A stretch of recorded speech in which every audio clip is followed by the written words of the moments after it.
Trump is looking for a get out of jail free card, and he believes that if he runs for a second term as squatter, that it would keep him out of jail, which more than likely it would, but we don't want him back as squatter. So if there's one thing that the former squatter Donald Trump knows very well, it's the fact that the Department of Justice has had a hard and fast policy against indicting a sitting squatter.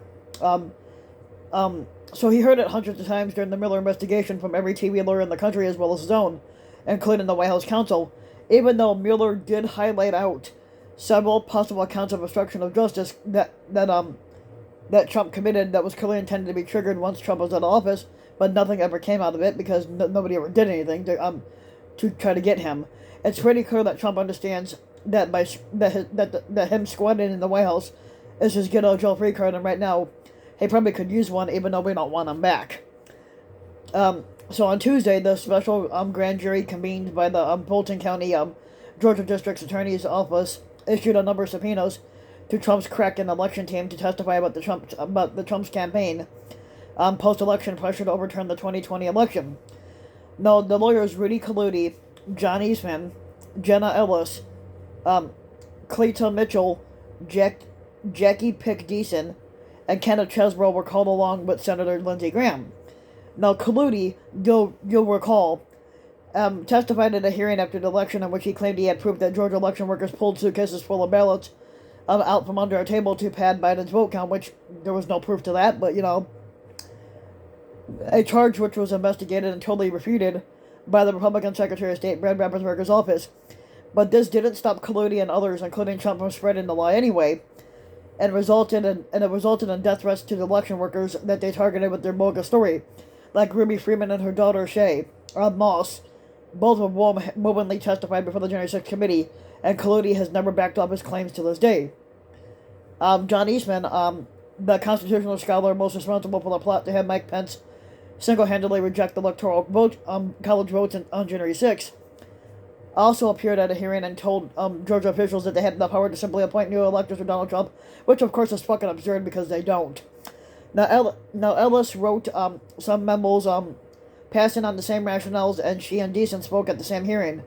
Now Chesbrough is alleged to have worked with the local GOP chairman to get fake electors to meet secretly in the state capitol. And last but not least, Senator Lindsey Graham called up Georgia Secretary of State of the state twice to see if there wasn't some way that they could throw out absentee ballots for Biden, which they cannot do. Now, Trump himself wasn't subpoenaed, but since Raffensperger has reportedly already testified, and they may have introduced the audio recording of Trump attempting to coerce him into finding one more vote than what was needed to overturn the election, perhaps it's unnecessary. But there's plenty of evidence of his attempts to strong-arm Georgia officials into cheating on his behalf without having to hear a word from him. Now, these subpoenas come on the heels of a flurry of activity in recent days by the Justice Department, in which John Eastman and former DOJ official Jeffrey Clark were served search warrants, and various GOP activists and other officials around the country who were involved in the fake elector scheme, and they were served with federal subpoenas. Now, the fake elector scheme is part of a particular interest to the feds for the simple reason that there is a paper trail showing that in Wisconsin, Nevada, Georgia, Arizona, Michigan, that they signed certificates which claimed that they were their states duly elected duly appointed electors. In other states, someone had the presence of mind to add language which said that those votes would only be counted if the courts determined that the original count was invalid.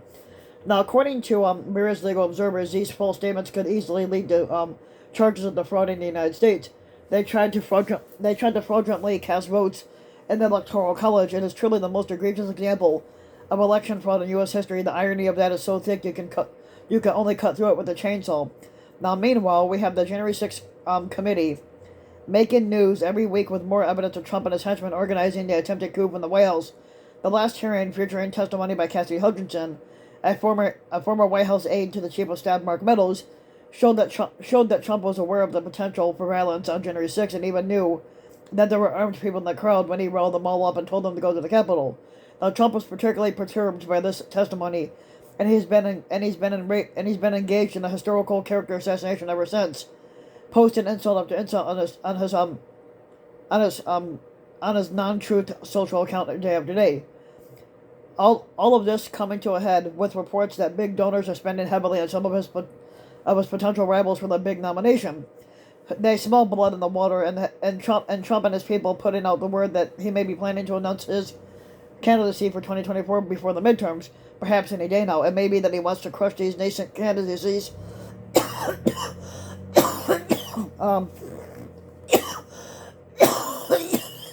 Sorry.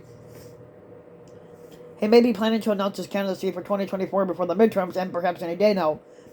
But it also may be that he wants to crush these nascent candidacies, and there are good reasons for him to want to get the money flowing away from such upstarts as Ron DeSantis, which is almost certainly preparing a bid.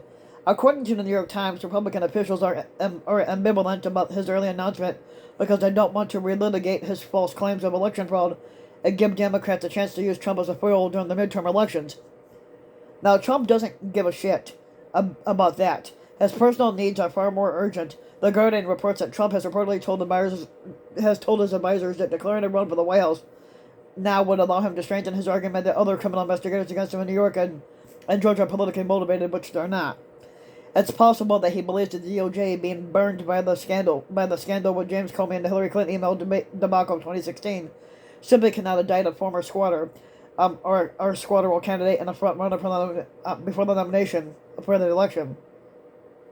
Even if this is years in advance, he would certainly make hay out of it if they tried. And the sooner he announces the safer he believes he'll be. Sadly, he may be right, and hopefully he can lose so that we can charge him for the crimes that he needs to be charged for. Now, so if you like the video, you can give the video a like and subscribe to my channel, RBW King. You can also hit the notification bell so that you'll be notified when a new video comes out. And if you want to support my work even further, you can donate to my Patreon link, which you can find in the About section of YouTube. And for just as little as a few bucks a month, your donation can help go a long way, and thanks for listening.